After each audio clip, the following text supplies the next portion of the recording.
This is A's Cast Live, your comprehensive look at the Athletics. Leaping at the wall, it's gone!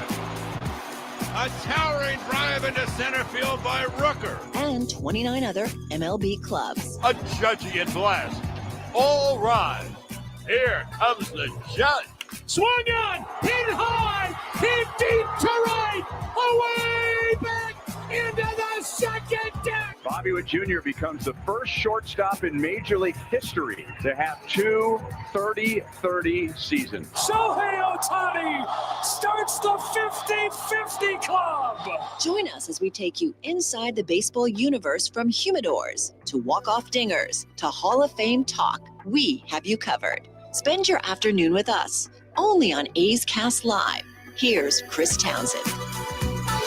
Good afternoon, everybody, and welcome to the Wednesday edition of A's Cast Live from the studios in San Francisco of NBC Sports.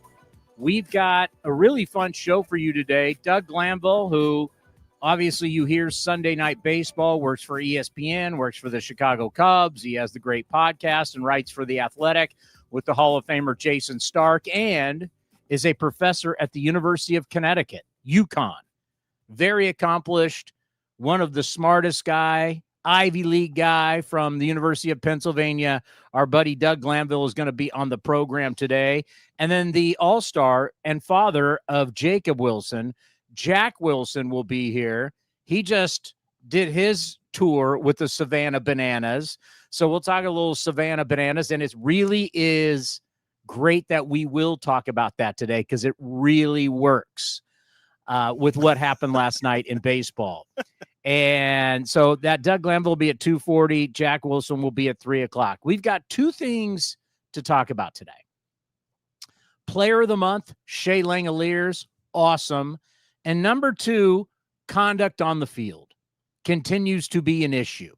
We will get in to that. But first, congratulations to Shea Langeliers. This is back-to-back months the A's have had the American League Player of the Month. It was Nick Kurtz in July. Now it's Shea Langeliers.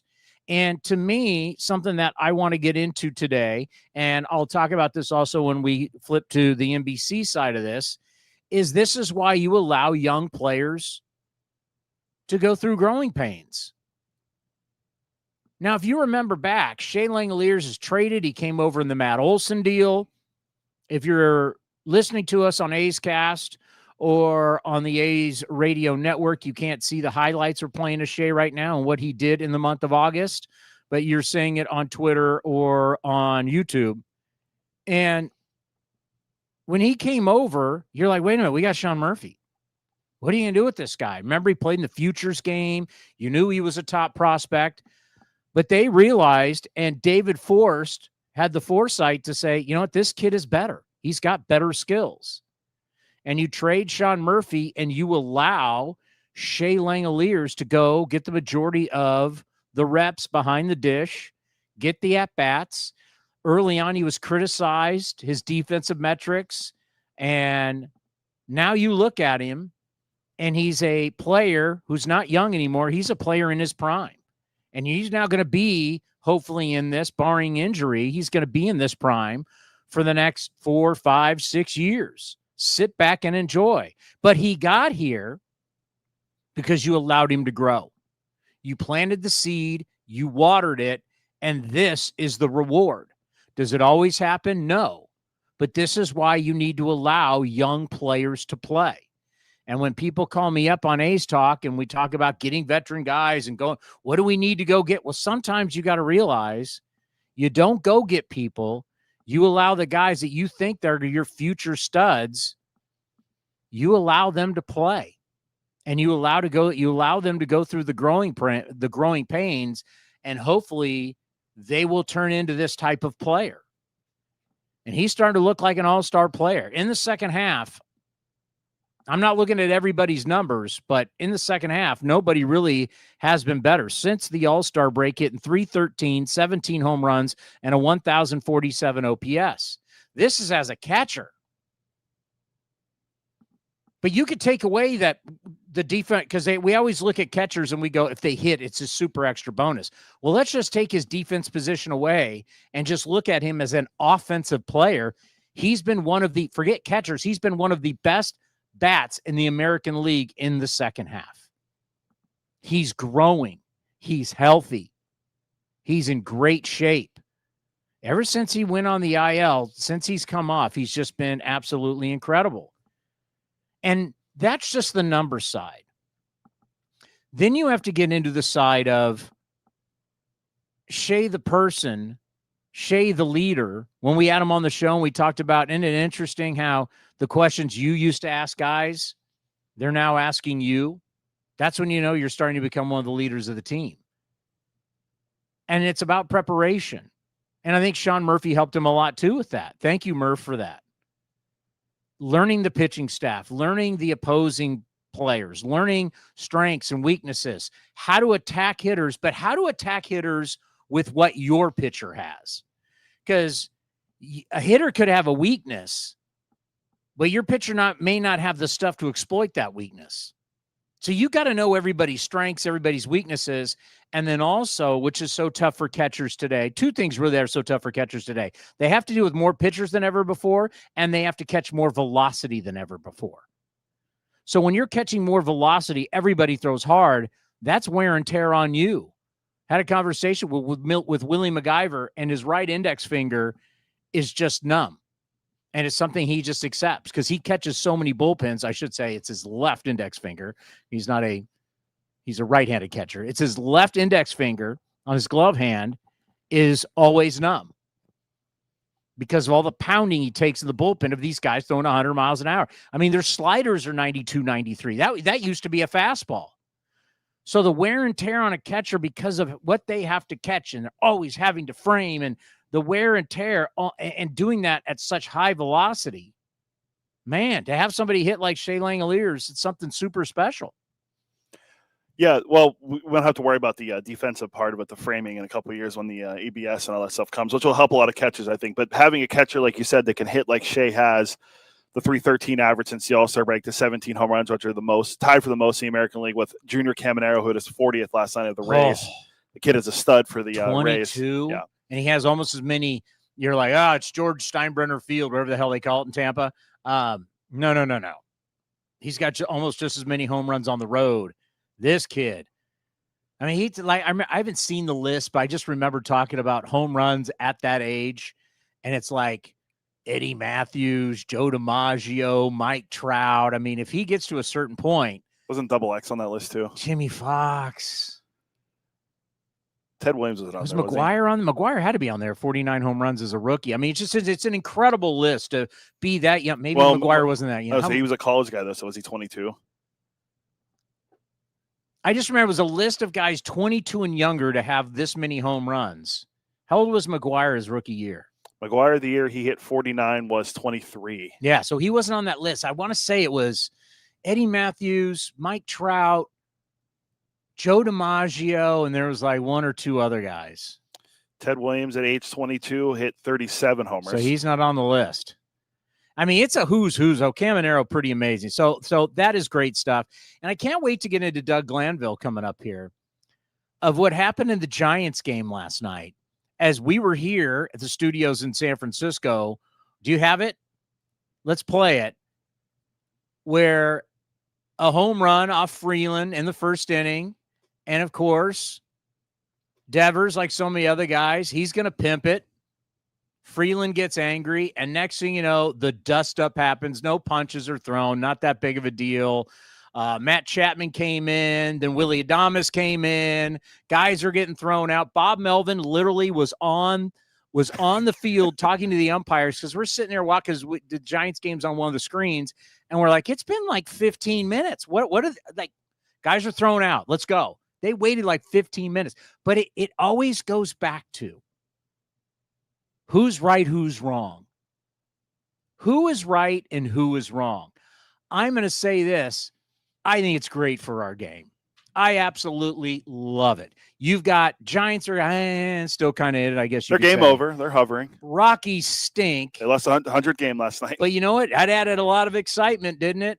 We are in the entertainment business. Did that add entertainment to that game last night? And is everybody talking about it today? And MLB Now led with it. Who's right? Freeland, was Devers wrong because it was X amount of seconds that he was pimping it? Did Freeland have the right to do it? You know what? Why doesn't Freeland have the right to do it? Who likes being shown up in life? Nobody. And does Devers have the right to pay? Of course he does. This is what's great about sports. Someone's successful, someone's not, and you want to show me up, I'm going to call you on it. Hitters, and this will be interesting about Doug Glanville, hitters want their cake and eat it too. Hitters want to be this new let the kids play. But the minute a pitcher strikes you out in a big moment and does the old Dennis Eckersley and points at you, what if after a big moment, think about this, and this goes to the Savannah bananas, why it doesn't work. You see last night why that stuff doesn't work. What if in a huge moment in the game, pitcher punches your ass out and he comes walking back to the dugout and they bring the strikeout jacket and they put the strikeout jacket and they all start dancing. You think hitters are going to like that? Not at all. Not at all. Hitters want to be able to do whatever they want after a home run, but they want you to respect them after you strike them out in a big situation. So this is our problem. What can you and what can you not do? Great conversation. Chris Young was a former A. Chris Young, the outfielder, was on MLB Now. He said, hey, listen, if Pedro was on the mound, you don't do that. Roger Clemens was on the mound. You do not do that. So a lot depends on who's on the mound, what you think you can get away with. But I just wonder from offensive standpoint, big moment, big strikeout, if we can have pitcher celebrations, if we're going to let the kids play. And would hitters accept that? And we all agree they wouldn't. Like if there's a big strikeout tonight, let's say Sean Newcomb comes in, right? Bases loaded, 8th inning, strikes the guy out. A's dugout's going crazy. What if somebody from the A's dugout brings out a trident and he gets to hold up the trident? He's Zeus. You think the Cardinals are going to be cool with that? I love you one with Zeus. Does that sound ridiculous? It is, right? We have all these home run celebrations and handshakes and, we're putting guys in carts and we're doing all this stuff, which we love. But the problem is you don't allow pitchers to have that. It's such a one-way situation. So if we want to let the kids play, I'm all for that. But can the kids also be pitchers? And that's why we always say we got to bring the you got to bring the smartest guy in the game in to discuss these type of things. And the great Doug Glanville is with us here on A's Cast Live. How are you? Yes, sir. Well, I'm sorry I'm in my car right now, but it's like I got to get on with these guys. No, we absolutely love it. So we're in San Francisco at the NBC studios because the A's are on the road, and we share these studios with the San Francisco Giants. So we're watching that game last night, and we're laughing. Bob Melvin's out on the field for like 13 minutes talking to the umpires. I love it. I kind of miss that in our game. It adds some juice, right? There's some juice. I think it could be good for teams too. But the whole thing is like, who's right, who's wrong, the pitcher or the hitter? And I just wonder, well, first of all, how do you feel about those situations? Guy hits the home run, he pimps it, and then the pitcher doesn't like it, and then we have a dust up. It's, doing a lot of these games this year, I haven't seen a lot of that kind of tension. And I don't know if it reached some sort of equilibrium. But, look, hitters have a lot more bandwidth to celebrate. Clearly, the pitchers should have the same bandwidth if that's the case. Yeah. But I have to believe no matter what we kind of come and settle on, there's got to be a line in there. And it might be just a personal line or a arbitrary line. But at some point, I'd make the distinction. Are you directing it at me or are you just sort of joyous, right? I think if you direct it at someone, then it's just not really a celebration, right? You're just kind of rubbing someone's face in the dirt. Now, what the line is and how you determine that, it's hard to say. But certainly if you point at someone, now you're bringing that in and it is personal. And I do think that's where the line should be or should be based on, because now you're moving from something that's just sort of, okay, I hit a home run, that's cool, to like, I want to make sure that I'm trying to embarrass you. And it's the spirit of why there's been sort of these unwritten rules on certain levels, but it's gotten so gray or unclear because there's much more room now to celebrate in a very open way. And now we're trying to make adjustments off of that. Yeah, I mean, it's a whole let the kids celebrate, but then I turn around and say, now wait a minute, what if like a big situation tonight, A's and the Cardinals are going at it, Sean Newcomb comes in, gets a huge strikeout, everybody goes nuts, and when he's coming back to the dugout, we bring like a strikeout jacket, or we bring him a trident, he's Zeus. You think the Cardinals are going to be cool with that kind of stuff? Would you be, as an offensive player, would you be cool with a pitcher bringing a trident out onto the field after they strike you out? I mean, based on my time, I'd say no. I mean, it's and you go back to like, what are these lines? You know, I mean, I think you got to celebrate, and you're trying to balance that with professionalism and respect, and it's not very clear all the time. I understand why they wanted to sort of get a little bit more joy in the game, you know, let the kids play, so to speak. But you still have to get back to the roots of what the point is, and that you're just trying to respect yourself, the game, and your opponent. And there's definitely a fine line in how far you go. I mean, you know, you see it a lot of times, like, especially in the social media culture, there's always a one-upmanship, right? All the time. Okay, I did this. All right, let me see if I can do it farther. Let me do more. Let me try to do. And at some point, yeah, you got to recognize there is some line in here, right? I mean, you know, the guy who like whatever, like acted like the third base line was cocaine. I mean, it's like, come on, dude. Like at some point, you got to have some sort of line. And then when we try to draw it, then people get mad because, you know, why are we taking away the fun? Well, you know, you have to kind of have some sort of boundary, get back to the spirit of what the point was. And that is just being joyous, but not like rubbing your teammate or your opponent's face in it all the time and every single second you got.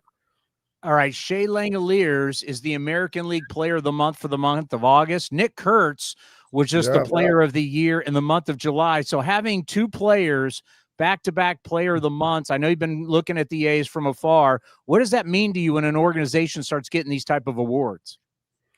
I mean, look, the A's, and they've had many years like this. Very talented, you know, very talented young guys. Kurtz, I mean, he's an elite player. And, you know, you recognize that the challenge the A's have, first of all, specifically this year is, can they pitch? You know, you can have all the hitters you want, but you can't get people out. You're not going to win ball games. And then can you retain the talent? Or are you going to retain the talent? And that's the other question. These guys will get expensive. Can you do it in some window where you have the talent, you could pay them? You know, you have these kind of challenges of retention with Oakland. And so you look at them and there's a lot of pitchers like, I don't want to face this lineup. But at the same time, you know, will this lineup be around in 3 years? Well, you know, that's the thing with Vegas, and the fact that we just signed Brent Rooker to the extension, just signed Lawrence Butler to the extension, signed Severino. We know more is coming down the pike. That's kind of the good news. But, you know, when I think about going forward, what, you know, with the last few games, and we have some players who are trying to make a name for themselves, what advice when you have like 22 games left? You know, some people start worrying about vacations and what they're going to do in the offseason. But for these young kids trying to make a name for themselves in this game, what advice do you give them? Well, when you're young, you're still supposed to be excited to be there and grateful. And I think that's a lot of motivation because you know you haven't done it yet. And you want to continue to learn. And every time you go on the road, you're like, wow, that's Dodger Stadium. You know, you got to lean into that joy and that just respect for the game. Just say, wow, this is magical. I think that carries you a long ways to not get complacent, not think like, oh, I've made it, because there's a lot of work to do, whether you want to get paid, whether you want to win a division, whether you want to get a slider. I think there's plenty of motivation for young players to find and still use that joy to turn it into something where you're focused through the finish line, right? Not just to it. They say it's a marathon, not a sprint, but I also would add that you're not just running to the line, you're running through that line. And that's how you kind of carry that forward into the next year, next season. Isn't this the best part of the season, though, when it's no longer a marathon? Don't want to hear about a marathon. This is the end of the marathon, and you better start sprinting, because if you don't, you're not going to get to that finish line in time, and you're going to go home. You will go home. And I know for me personally, I face planted in 98. I was like, I played like every game. I was like exhausted because I didn't really know how to pace myself in a a full season being a starter. And then the next year I figured it out a little more, like, okay, now I got to do this in September. So there's a combination of, yeah, you're getting into a sprint mode because all hands on deck, and you need to, like, as Rob Thompson was talking to us the other day, the Phillies manager, he's like, it's game time now. You really have to find a way to win, and you have to put your ego and check it at the door when you have the postseason at stake. But at the same time, you do have to find a way to be able to sprint that last, 30 days because you need to have that edge. And it's a tough balance when you're a young player to figure out like how to do that and not like completely collapse. Where at the same time, you're also looking at the big picture on what you're trying to accomplish as a team. So when you think about that, is that scaling back maybe what you do before the game, like less BP, less working out, maybe a little less lifting, less like what did you do when you figured out after you face planted how I can still stay strong in September? Well, a lot of staying strong in September is also relates to what you do in June and July and earlier in the season, right? You have to figure out routines that work, that give you the strength and sustainability. I know I had to make sure I got rest. I had to make sure on these long road trips, there's just so much to go into it. I leaned into a lot of veteran players that kind of had shown the pathway to be able to play 162 games and what that looks like. I know I was also very motivated because I didn't want to repeat what happened in 98 in September. I wanted to, really like get locked in. And so there was also that confidence, like, you know what, I'm in the big leagues now. I'm here and I am the starter and I have to now back it up. I have a little bit of security to kind of work through it. And that certainly helps me a lot. And so we were talking earlier about the young A's players. Well, when you lock guys up with contracts, a lot of guys that are, the true pros, they're going to go out there and put the work in and not get complacent off of that. And sometimes that helps. That security is a big deal. So you've been traveling the country all year long. You've been seeing the best teams. You've been seeing the best players right now. And we've got a couple weeks to go. But right now, who do you look at and go, man, I do not want to face those guys in the postseason? Oh, man. The beauty is there's a lot of parity right now. I think the Milwaukee Brewers have to, be the best team right now. They are a nightmare because they pitch, they run the bases like all the time. They hit and run, they'll bunt. You just have no idea what they're going to do to you. It's not the embarrassment of giving up 5 home runs. They're just going to embarrass you by being so fundamentally sound that they're 10 steps ahead of you. They're really tough, and there's no break in that lineup. Like they have guys off the bench. Durbin will come in, hit a home run. You have no idea where it's coming from. And Pat Murphy just never stops putting his foot on the accelerator as their manager. So I noticed that, I've seen them, and obviously the Dodgers and the Padres, these teams that made the moves at the trade deadline, like the Mets, the Phillies, they got the bullpens. And in the end, you kind of need to have that depth. And so I'm keeping my eye on those teams that really bolstered their bullpen at the trade deadline. I love what you're saying, because I remember being at the winter meetings when we were down there in Dallas, and it was like, here, the Dodgers are spending more money. They just won. It's $1.8 billion the last 2 years. Everybody's playing for second. And you're like, wait a minute, there's 29 other teams. I love how you're saying it. There's a lot of parity. It's hard to pick anybody right now. But back in December, we were already giving the Dodgers their second trophy. Oh, yeah, you gave it to them. You're like, yeah. I mean, I remember we had a first meeting of the season, and it was Detroit, LA, and we're talking to Dave Roberts. And David Cohn was like, well, I know your top 5 starters. Tell me your 6 through 10. And then when he rattled off the 6 through 10 starters, I was like, wait a minute, that's an all-star team. It was like Gonsolin, Kershaw, just that was their back end of their, like, if they lost all their starters, that was the next group. They got Sasaki, Yamamoto, Snell, Dustin May. It was like, come on. So, but then everybody got hurt, so Glass now, I didn't even mention him.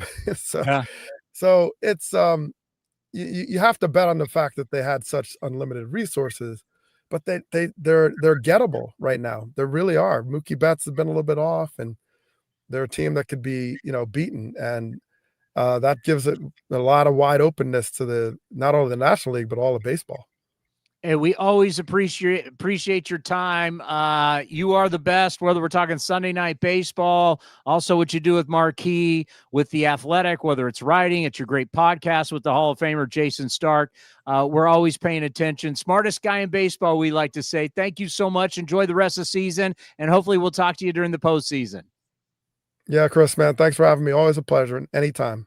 The great Doug Glanville right here on A's Cast Live. Sunday Night Baseball, man, what a great gig that is. And you know, it is such a good point that, you know, it really is wide open. Like, you can sit here and do power rankings, whatever your power rankings are. If you want to have, you know, you want to have Milwaukee, you want to have Philly, probably your top 2 teams right now. Detroit, probably 3. I mean, you put Detroit in there, number 2. Toronto's there. They're scuffling a little bit. Who? Detroit. Detroit is... What are they playing for? They got a 9.5 game lead. I mean, they're coasting. They won today. They beat the Mets. That's right. My buddy texted me about how bad Helsley's been for the Mets, so I'm assuming he pitched poorly. So it's like, yeah. And by the way, how many of those big trades? Oh my God, the trade. How many of those big trades have just been so great? Not many. I mean, Mason Miller's been okay for the Padres, but he's not closing. You mean setup guy Mason Miller? Yeah, not the closer, the setup guy. Yeah. By the way, since the trading deadline, when we gave up Mason Miller, the A's have the best. This is the bullpen numbers, right? Yeah, they're right here on the screen. If you're watching, we have it up on the screen too. So check this out. Great job, Cody, on this. And once again, if you're listening on 650 KSTE, 95.5 KWNR FM, The Bull, and HD2, or on the A's radio network, you can't see this, but this is what the A's numbers are, their bullpen, since they traded Mason Miller. Best in baseball, 3.00 ERA. A whip of 1.15, second best in all of baseball. This is an American League. This is in baseball. Opponent's average, second best in baseball, 213. Opponent's OPS, third best in all of baseball, 6.55. That has nothing to do with Mason Miller. Mason's great. We love him. I hope he has a Hall of Fame career. Who knows? Maybe he comes back to the Athletics someday. We're just pointing it out that this unit has really come together as a unit since that trade. I don't know why, because if we remember back in, at a certain point, their numbers were really bad. You just got to give them and really give the pitching coach, Scott Emerson, a ton of credit. We'll get more into that. Coming up next, how about an all-star, a guy you grew up watching, Cody, but more importantly, to our fan base, it's Jacob Wilson's father. Jack Wilson will join us next right here on A's Cast Live.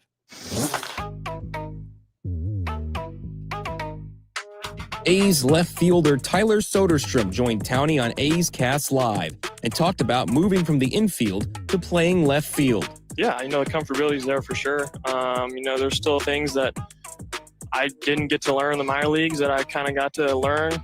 There's been some tough scenarios that it's just going to happen, not playing the position before. So some of those moments have happened, but it's fine. That was part of it, what Koss told me. I'm going to learn out there at some time. So, but overall, just the natural baseball part of it has been fine. Yeah, because you came up a catcher. Yeah. Now you're out in left field. Yep. Do you ever miss being in the infield? I don't know. I kind of like it out there. Yeah. It's been fun. So I've enjoyed my time in left for sure. You can watch the full interview at youtube.com/athletics or listen at athletics.com/AceCast. When it comes to knocking it out of the park, nobody beats Folsom Lake Ford. Folsom Lake Ford is a 7-time Triple Crown Award winner, Ford Motor Company's highest honor for being the best in customer satisfaction in sales, service, and finance. Step up to the plate for our biggest selection of new Ford models, including the legendary F-150, on sale now. Shop Folsom Lake Ford, your truck headquarters in the Folsom Auto Mall. FolsomLakeFord.com. That ball is out of here.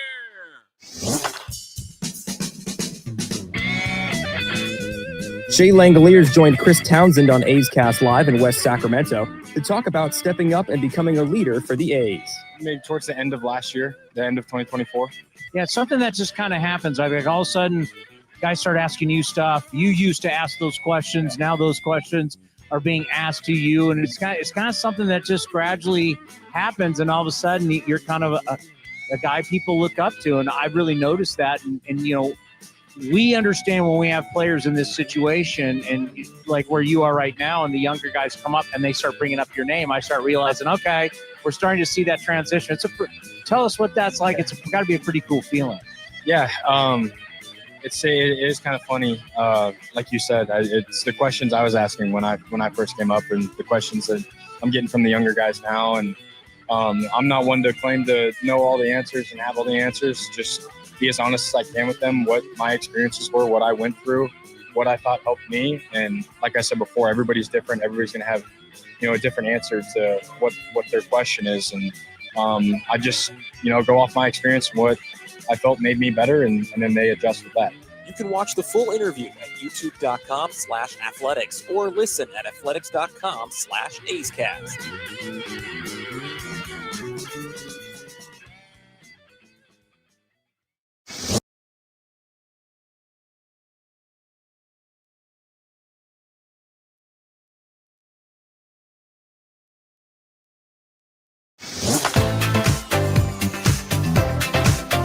Streaming from NBC Sports, A's Cast Live continues with Chris Townsend. Well, now joining us on A's Cast Live, he is an all-star. He's the father of Jacob Wilson. Jack Wilson joins us here once again. First off, how did your season go coaching? How'd you guys end up? Oh, we did good. We were in the Appalachian League. We finished second in our division, and we lost in the semifinal, but it was a good overall season. Boys learned a lot, coaches learned a lot. So, yeah, you always love going out there and watching these guys compete. It's so interesting when you have like a career like you had, and then all of a sudden you go into coaching, and it's like you don't have the control like you did as a player, and you live and die with these guys because you work so hard to help them. We talk about that all the time with our coaching staff with the A's. It's such a different but it's very rewarding, but it's a different transition because you can't control anything. No doubt. I think the best part about it is with these young guys, you get to actually teach a lot about like my miscomings, the things that I did wrong to prevent them from doing the same thing. And there's a lot to learn from failure. So at that college age, they're going through a lot. They're kind of looking at the fact that they got to play pretty well in the next couple of years to give themselves a chance to play beyond college. So it's really fun and exciting time for them. I'm glad to be a part of it. Well, one of the great things about having you on is how much, obviously, because of your son, you follow the A's. Yeah. And with Shea Langeliers winning Player of the Month, Nick Kurtz just did it the month before. Mm-hmm. So back-to-back American League Player of the Month. What does that say to you when you talk about this team in the future? I love it. I've been a Shea Langeliers fan ever since Jake got drafted in the A's and started watching. I've been a big fan of his. It was obviously really tough to see him go down, but for him to come back up and do what he does, he was unconscious there. And obviously Nick Kurtz, seeing him in spring training, I had mentioned to Jake, I was like, he's not going to be very far off. That kid knows how to hit. He's a professional hitter at such a young age. So I'm just happy all of them are together right now, all at the same time. And you're seeing special things happen when all the pieces kind of plug in together. Seeing Geloff come back. I'm a big J.J. Bleday guy, so I love seeing him come back. So it's fun seeing all these guys get to play together, since April. And when you look at Shea Langeliers, it's such a great example of you've got to let a young player play. You've got to let him learn how to do this. There's going to be some good times. There's going to be some bad times. But if you allow him to play and you allow him to go through it, all of a sudden, bang, he hits that age and he's in his prime and he's a different guy. And wouldn't you say that's exactly what we're seeing? No doubt. I think, if you look at it, if you embrace failure, I talk to the kids all about embracing failure and understand if you can learn from it, you're going to be better on the other end. And I think we're seeing that with Shea 100%. Like those bumps in the road that he's had in the last couple of years, the guy is a gamer. There's never a time he gives away an at bat. He's always focused on the plate, no matter what's going on, no matter what the score is. He's the guy that you see his focus as a leader, coming to fruition. I love seeing him just absolutely go bonkers for that last month was super fun to watch. You mentioned Nick Kurtz not looking like he's 22 years old, not looking like he was just in college last year. His ability to hit the ball to all fields, hit it out to all fields, and at times hit like a middle infielder and spray the ball around. Yeah. Guy that's 6'5", 240. He's nimble at first base, very athletic. I've talked a lot about how he uses the ground forces and the leverage that he does, and that's why he's able to hit the ball out the other way. Yeah. How do you really explain someone being this sophisticated, this good, and just 22 years old? You know what? Obviously there's a lot of really good coaching there. Obviously his family and the coaches he's had growing up. But I think the biggest thing for him is you nailed it on the head, the ability to hit to all fields. He's never going to be a guy that needs to pull a home run to put the ball in the yard. So that allows him to stay in the middle of the field, which has allowed him to do a much better job on breaking balls because he's not cheating to a spot. And that's what I saw early in spring training when I first got to look at him, is like his approach. He was hitting more opposite field home runs than he was pull side. And obviously his power is amazing. So you got an enormous human being who has incredible power and has 300 hitting hands. So those don't come around too often. So I'm really excited to see how he finishes the year and beyond. Yeah, and he's not even close to his prime yet. Yeah, it's going to be special. It's going to be special. All right, let's talk All-Star game. Obviously, you were an All-Star back in the day with the Pittsburgh Pirates, but what is it like going to the All-Star game and it's your son? That had to be just amazing. It was amazing. I got there early and got to, kind of watch, through batting practice and stuff like that. And he was attached to Bobby Witt at the hip. He was just asking him all kinds of questions about defense and stuff like that, which I love to see. And, it was an amazing experience. And we were in a hotel together. We had connecting rooms that MLB put together for us. So even just got to spend some time with him because I was coaching. I hadn't seen him in a while. So it was awesome. And I felt the best thing I took away from it is that it didn't feel like he was out of place. Like I felt out of place when I was there. I'm like, there are way too many superstars here. Yeah. But I felt like he had that air about him that even when we were talking during the game, when we were mic'd up, he was comfortable, like he was in the game. And so I think about Jacob, he's never out of his element. He's always just loves the game and loves to be playing no matter what level it is. And so I was like, man, I was super nervous and freaked out when I was playing in the All-Star game, and he was pretty much mellow yellow. So I thought that was pretty cool. Yeah, they always talk about when you walk into the clubhouse for this first time and you see everybody's jerseys and you see all these guys and you're like, wow, I'm in this group. And it's a whole different group like you've never been in before. No doubt. My locker was next to Pujols. We had Piazza. We had Roger Clemens. We had Sosa. Will you please sign stuff for me? Because this is amazing. So I'm so happy that he was able to have that experience, especially with Rooker, having them go together and having two guys from the same team, just super special. I know he'll enjoy it more once the season is over because you enjoy it there, but then you're back to work, you're back to trying to win as many games with the A's. And then you can really enjoy an all-star, event and everything at the end of the season. When it's all said and done, that's when you can enjoy it. And we had Jacob on the show and I told him, I totally understand. You were hurting, but you want to play in the All-Star game. You got voted into the All-Star game. You'd have to, I don't know what you'd have to do to keep me from playing in the All-Star game, right. But I'm no matter what I'm playing. I understood that. And then you have to take care of it. And obviously, the issues, but now he's back. He's starting to swing it again. I know you guys talk every single day. When you're talking right now, how's he feeling? How's he vibing right now? Because the hits are starting to come again. Yeah, he's good. I think he feels stronger. Obviously, you can see this with Langeliers. Anytime you have a rest, obviously you don't want the rest, but anytime you have a rest period where I know Jacob really focused on getting in the gym when he was hurt and doing some things that he wouldn't normally be able to do when he was playing every day. And then a couple weeks go by, he gets some at-bats in AAA, and then it's just getting that comfortability back, getting back to the speed of things. And I think, he's kind of gone back to doing what he does, puts the ball in play, puts good bats together, come up with some big hits and get some RBIs. And, he's just focused on these last 20 or so games, getting that record up as close as possible to 500. Yeah, we're just talking to Doug Glanville, and he talked about one of his early years when he played every day a full season. He just fell flat on his face in September. Yeah. What advice, especially for a middle infielder, do you give in September when you've taken 1 million ground balls and the BP and the traveling and the hotels and it's been hot and, you still want to work on your craft, but sometimes you got to let some things go so you stay fresh. So what advice do you give? I think it's more mental than anything. I've always tell them, periodically make new goals for yourself. as the season goes on. And now you're at a situation where you got 20 plus games, maybe 22 or 23, whatever it is, and make new goals for yourself as a team, but new goals in personally. And that keeps you focused on obtaining something every day, even no matter how your body might not feel that good. But it's like, all right, I want to finish with this many games. I want to finish with, this many, errors or hits or whatever it may be. And you put that in front of you, and you wake up every day with a mission to accomplish. So having smaller goals throughout the season kind of helps you mentally to stay focused.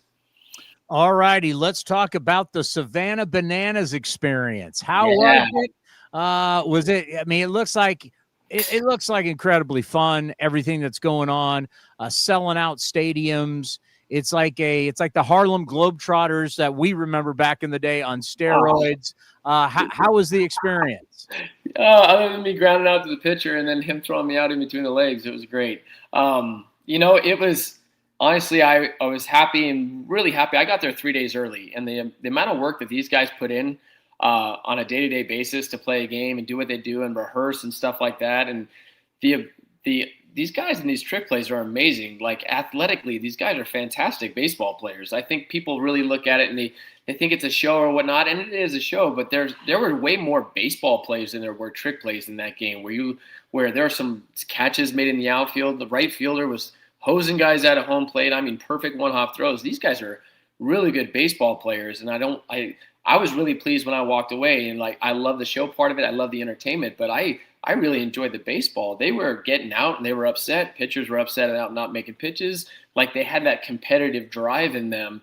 We see a banana game, we think this is a show and it's entertainment, and it is. But at the same time, to the heart of it, these guys were baseball players that really cared about going out there and playing the right way and winning the game. Who are they?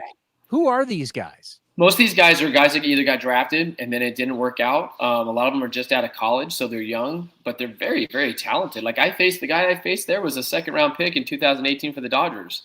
And I had no idea he threw a two-seamer until I smoked one off my ankle, which was awesome. I was like, welcome back to baseball. Here's 92 off the ankle. And then I completely looked inside, stepped in the bucket, and decided to swing an outside fastball because it didn't feel very good. But it reminded me, that's what baseball felt like back in the day, smoking a ball off your ankle. But it's just not baseball talent. Like, you got the guy on the stilts, right? Yeah. You got guys doing backflips. I mean, this is serious athletic stuff. They are. And they have the dances. And so, all the stuff going on, how much do it's a performance. Yes, these are highly skilled former baseball players, but it also is a performance. Yeah. How much do they rehearse when they go into a stadium and they're going to sell out PNC Park or Oracle Park or wherever? How much are they rehearsing what's going to happen during the game? So we're on the field at 10 a.m., ground balls and batting practice for a 7 o'clock game. So we're going to do that, both teams. We're playing the Bananas and Tailgaters. We have our 45 minutes. They have their 45 minutes. And then and they break for lunch. And then it's about 2 hours of rehearsal, making sure everything's locked in because they got to keep it fresh, right? They can't continue to do the same dances or the same routine. And they have, not only do they have dances scheduled, they have things that if this comes up, this is what we'll do. If a guy gets hit by pitch, this is what we'll do. And that's all got to be choreographed and locked and loaded. And then they go out and they meet the fans. They do a meet and greet, and then they do a carnival, like not a carnival, but a parade. I mean, their days are incredibly long to put that stuff together. And then they play the baseball game and they put it all together. So it is an unbelievably well-owned machine. I mean, they travel with about 400 employees doing all their merchandise and then making sure that everybody's in the right seat and just having a good time. It was an amazing experience. I was blown away on the ability of taking 45,000 people, and they were all doing stuff at the same time. Every dance, everybody in the stands were doing it. They were locked in. It was unreal. I highly suggest if you have a chance to go see it. It's pretty special. They should really do a documentary on what it looked like in the very beginning. No doubt. Now you're a stadium show.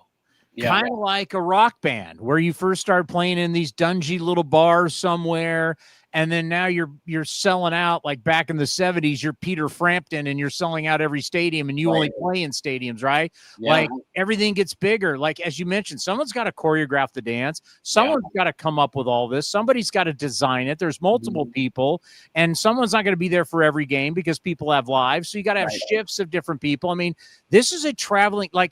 You think about NASCAR, you think about the PGA Tour, you think about whatever, right? You know, it's Taylor Swift or Beyonce, U2 or what. You're a traveling show, and there's a lot that goes into that.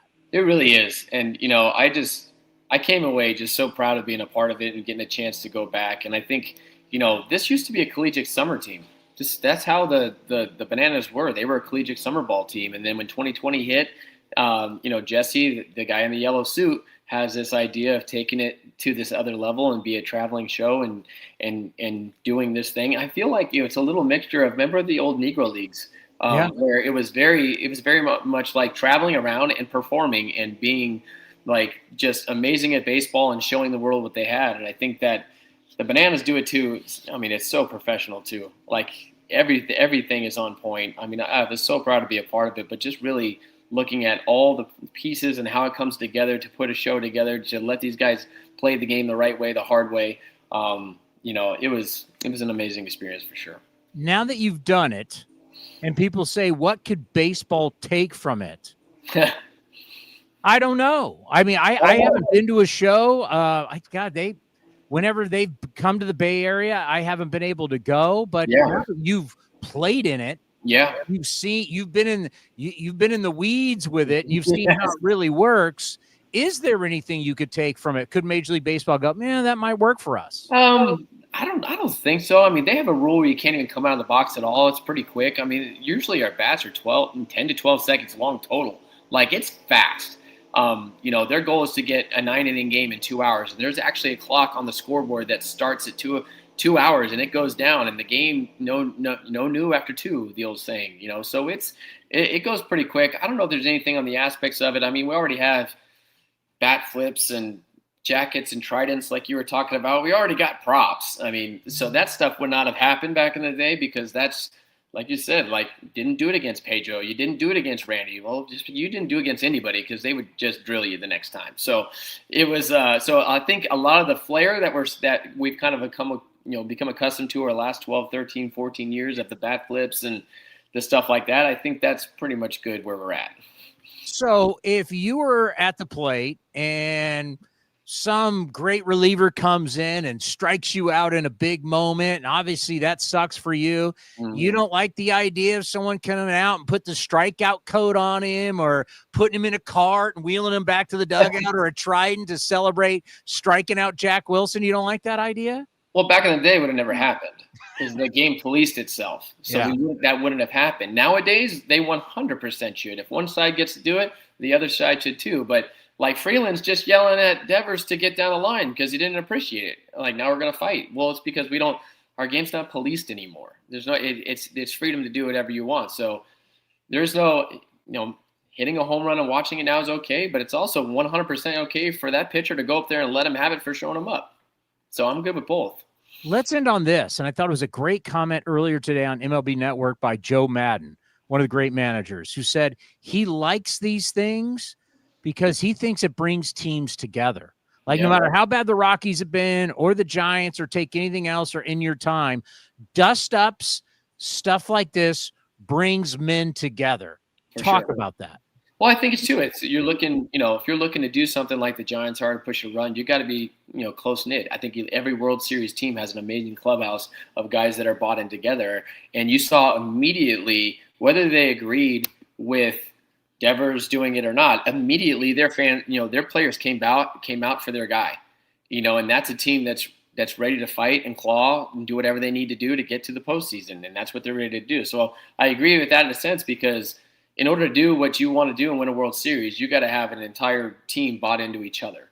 And, that's what that Giants team looked like. I mean, gosh dang, the pitcher came off, and within a few seconds, the rest of the Giants are coming out, backing up their guy. So, I mean, that's kind of like Joel said, that's exactly what's needed going down the stretch. Jack, thank you so much for your time. We appreciate it. When we talk about goals, we still have a goal for Jacob to win the batting title. It is still there. All right. It is still there. We appreciate your time, and hopefully we'll talk to you soon. Yeah, sounds good. Good to see you guys. Jack Wilson, all-star shortstop, now Savannah Banana, father of Jacob Wilson. Jacob still has a chance to win the batting title. With 22 games left is what we got? Yeah, we got 22 games left. it can still happen. But that whole, and he's right. I mean, the whole thing, I know a lot of people have talked about the Savannah bananas, and that's how baseball's not. It's not going to work. Sports just doesn't work. Like when you're in a real sport, it's kind of, what they're doing is kind of like professional wrestling, right? And I know you care about who the heavyweight champion is. There, by the way, you'll like this. There was a trivia question last night at trivia, and it was Elvis. Wait, you did trivia night. How did trivia? Did you win? No. No? I think we finished third. It was just my wife and I that did it.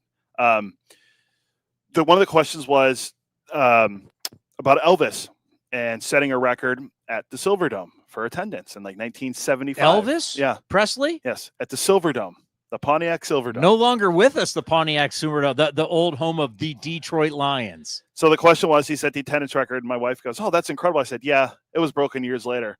By whom? WrestleMania 3. Thank you, Hulk Hogan, Andre the Giant. And who did Macho Man face in that? Was that Steamboat? It was a big match. It was, the headliner was Andre the Giant up against Hogan, where Hogan would body slam. We found out later Hogan would body slam. He did it all the before. time. Yeah, but it was big. It was a big moment then. And then Macho Man was like the second big match of that, I want to say. Well, the Iron Sheik had a match. Honky Tonk Man faced Jake Roberts. Oh, yeah. Jake the Snake. Ricky Steamboat with George the Animal Steel versus Macho Man with Elizabeth. And George the Animal Steel was always messing with Elizabeth, and that was a problem. That was a problem. That was the longest match of the card. It was 14 minutes and 35. That was longer than Hogan and Andre. And then when WrestleMania was here at Levi Stadium 10 years ago at 95.7, we had Hulk Hogan in studio, and that one where he picked up Andre, he popped both of his biceps, and then he showed us where he had holes. R.I.P. the great Hulk Hogan. Correct. Yes. Where he had holes in his bicep from when he popped his biceps from lifting Andre the Giant. Yeah. Well, Andre jumped in. He didn't lift Andre. Like, Andre kind of has to like jump, and you got to hold whatever the weight of what Andre is for not a whole lot of time, but it's incredible how much weight that was. Yeah. Well, I didn't mean to take us on, but you mentioned professional wrestling. I figured you'd appreciate that because I know how much you like Macho Man and Hogan and the Andre the Giant. Yeah, that's my era. So yeah, but going back to the bananas and professional wrestling. And then we want to get all this in. I love what's going on in Houston right now. Oh, you mean that? Folks, I love what's going on with Houston right now. Framber Valdez gives up the granny here. Well, before that, the young catcher Salazar is telling him to back off. He doesn't back off. Throws that pitch to Grissom, gives up the grand slam, and then he crosses up his catcher to drill him. And you see this. I was watching this on Quick Pitch last night. I went, that is a bad look.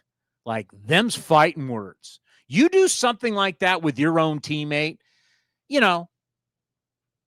it's like brothers. You do that to me, I'm going to punch you in the face. Like, you did that. Like that. I mean, that's somebody that's on your team. And then they met after, they were in the manager's office, and they come out and they're talking to the media and they're trying to spin it. Salazar, the catcher's like, well, the home run just happened. It was loud and the pitch come. Didn't know. Okay, whatever. We all saw it. Framber was like trying to make excuses. And then we get the reel from Michael Schwab, who he covers the Astros, right? He does something around the Astros. I'm not officially sure what his tweet is this. And if you hate the Astros like we hate the Astros, you're going to love this, because the Astros right now are holding on. God, your Mariners stink. Mariners have lost 2 in a row. They're 3 back. This was their time. Mariners, I mean, it's like in front of you right now. That's why I asked you, the watch out for the Rays. Sources tell me tensions rose in the Astros clubhouse last night after the loss, when players confronted Framber Valdez. Like, his own players are like, dude, what are you doing? So his fellow players confront him for what he did. The argument escalated, and coaches eventually stepped in to calm the situation. 20-something games left, and we're fighting in the clubhouse. Now, fighting in the clubhouse is okay, as the A's of the early to mid-'70s, they were like brothers. So it was like brothers fighting, and then they went out and they took care of business. That's not what this is. This is not you. I don't know Framber Valdez. He's a terrific, love him on the team, but when you do that to your own player, like, you can really hurt a guy. Clearly there's intention, like you're angry and you want to punish him. You're playing the Yankees. You're trying to, just because you gave up a grand slam doesn't mean the game's over. You're trying to win a game. At the end of the season, you're in first place. So there's Salazar, and if you can't see it, Salazar's telling him to get off the mound, back off. He doesn't. He throws the pitch, gives up the grand slam. Then to come back and cross your catcher up on purpose to try and punish him, if not teach him a lesson. What are you doing? He takes it right off the chest protector, which hurts at 93 miles an hour. I loved what I saw with Colorado and San Francisco. Could this be the end? Please. Please. Can this be the end of the Astros?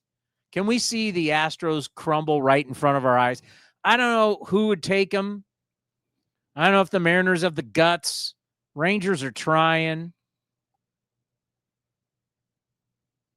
But to have this just dismantle the Astros, wouldn't it be great? It would, but I just don't see anyone taking them on the division this year. I know. Can't get rid of them. They're like cockroaches. Well, now Correa's back. I mean, Bregman's coming back after the season 2, and we'll have it all. Oh. I want to know Old man Verlander. I want to know who was fighting.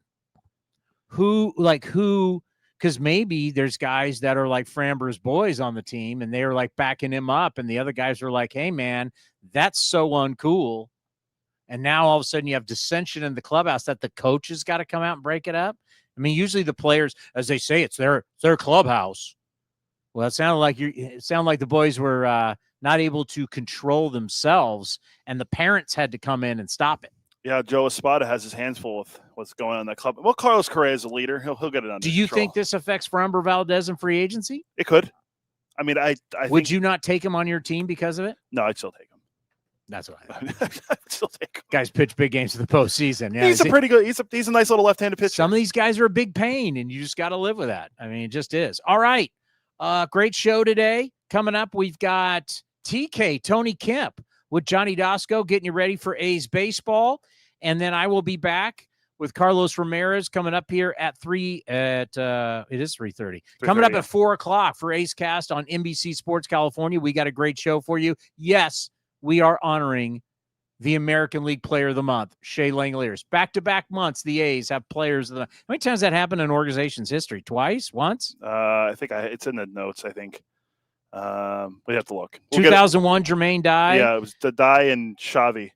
Wow. Pretty special, no question. Enjoy Johnny D and Tony Kemp, and we'll see you in a half hour. The A's YouTube page is your go-to destination for A's video content.